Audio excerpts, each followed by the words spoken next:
dark side.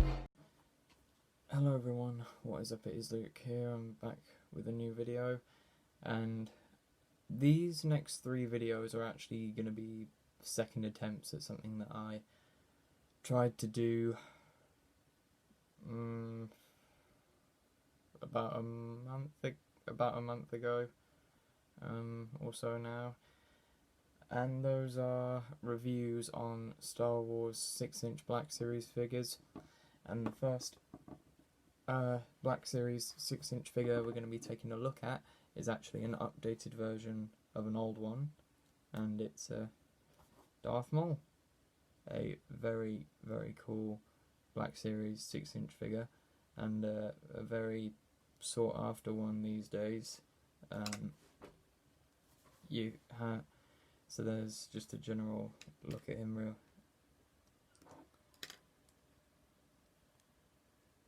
as you can see there. But before we get on to the figure and the accessories, I'm going to show you the box now. Because this is the Black Series Archive re-release, it means that you've got a cardback style packaging instead of the presentation box. On the top left hand corner you've got the Star Wars the Black Series logo. You've got Archive written in multilingual because this is a European release. You've got the picture of Darth Maul and his name there on the side, and then on the back you've actually got a picture of the original release of Darth Maul in the 6-inch Black Series line, and then you've got which was from 2013, Maul's name again, that same picture, and a 1-sentence description that says, "The evil Sith apprentice Darth Maul engages in a fierce lightsaber duel with Qui-Gon Jinn and Obi-Wan Kenobi." So that's the card back. Now on to the figure himself. Just give me a second to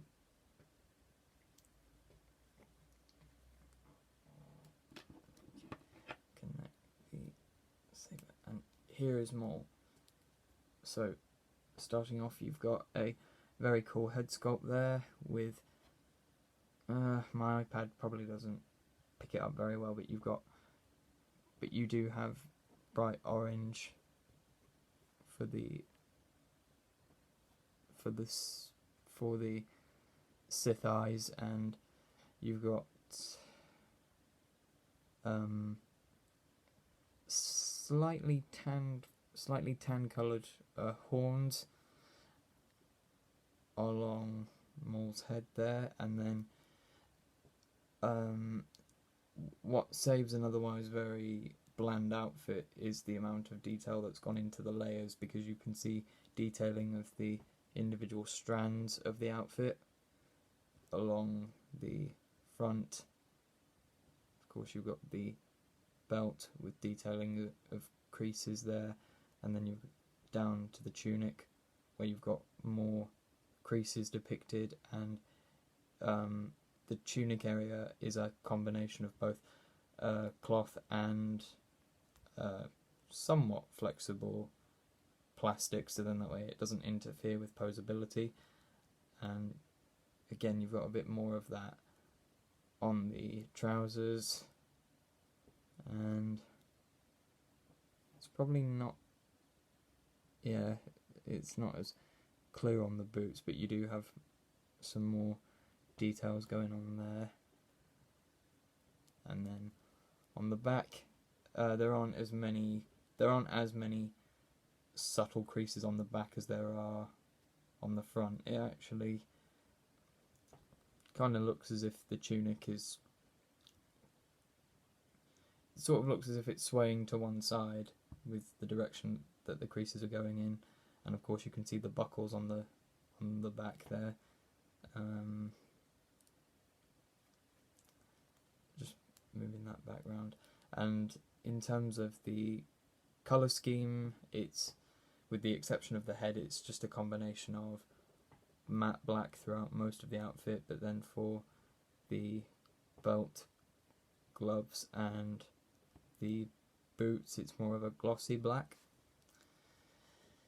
In terms of Maul's articulation, he has a double. He has 2 points of articulation in the head. You've got the ball joint that the head sits on, and there is also a hinge which allows the head to look up and down more sharply. You've got ball hinges in the shoulders, elbows, and wrists. This particular figure has the ball hinged wrist set up where it will pivot in and out for the left hand and then up and down on the pivot up and down on the right. You can't see it very well, but it does pivot back and forth like that. You've got a ball joint in the torso. You've got ball hinges at the hips. You've got swivels in the upper thigh. You've got double ball hinges in the knees, as well as just a general up and down pivot and a rocker joint in the ankle. So in terms of articulation, stellar job there. Then with the accessories that Maul comes with, you've got his signature double-bladed lightsaber, which has most of the major paint applications. It's got the reds where it needs to be on the buttons, and it's got the black sort of division rings painted, but the sort of the window shapes in the emitter grooves aren't present. I don't know why Hasbro didn't paint them, but that's neither here nor there. In terms of the features that the lightsaber has, you can indeed split the saber apart to recreate when Obi-Wan slices Maul's saber in half. And the blades can be detached as well. Just give me a second here. So there we are. That's the hilt without the blades. It just took a moment to detach them. You just have to pull them out. As you can see, the blades do have a peg on the end, and it's not the most obvious, but there is a hole in the sculpting of a buckle on Maul's belt, so if you want, you can indeed plug it in and have Maul displayed with the hilt attached to his belt. Though because of how big the hilt is, it pretty much means it's always going to be displayed or it's always going to be positioned at an angle, no matter how much you try and straighten it. If you try to get it perfectly straight, then the peg is more than likely going to fall out of the socket. So yeah, it's best that you don't do that. Continuing on with the accessories, you also get a alternate head, which is actually fixed inside of this cloak. And what you can do is replace the head. This is technically the alternate head. The one that Maul comes pre-applied with in the box is this one. So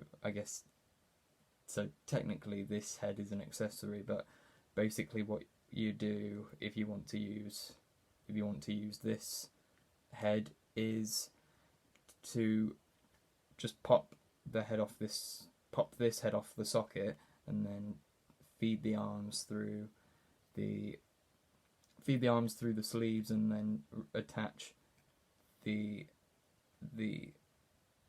and then insert the peg on the figure's body inside the head of this, inside this particular head, in order to have Maul wearing his cloak.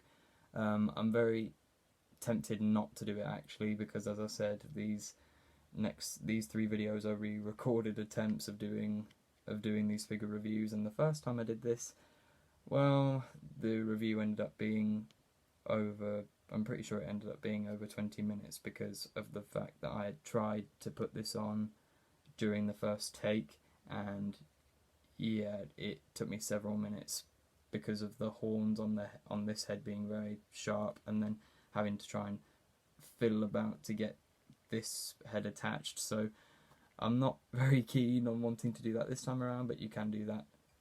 You can do that if you want. And then the final accessory that Maul comes with is the micro binoculars that he uses to scout out the Jedi and the Naboo Royal Star ship on Tatooine, which is that? I honestly can't quite tell.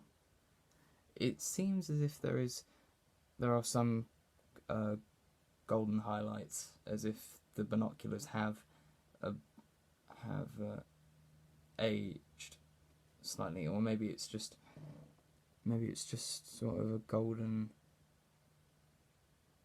brace around it, but actually no, it's just a case of them looking a bit aged. And then you've got the lenses sculpted there at the back.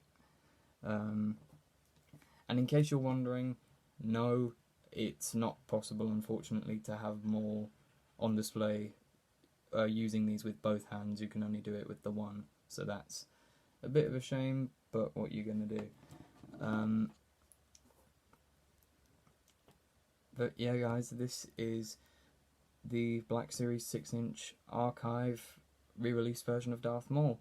Due to all the accessories that he has, you can display him you could display him with the cloak using the binoculars. The blades can be removed selectively, in case anyone was wondering.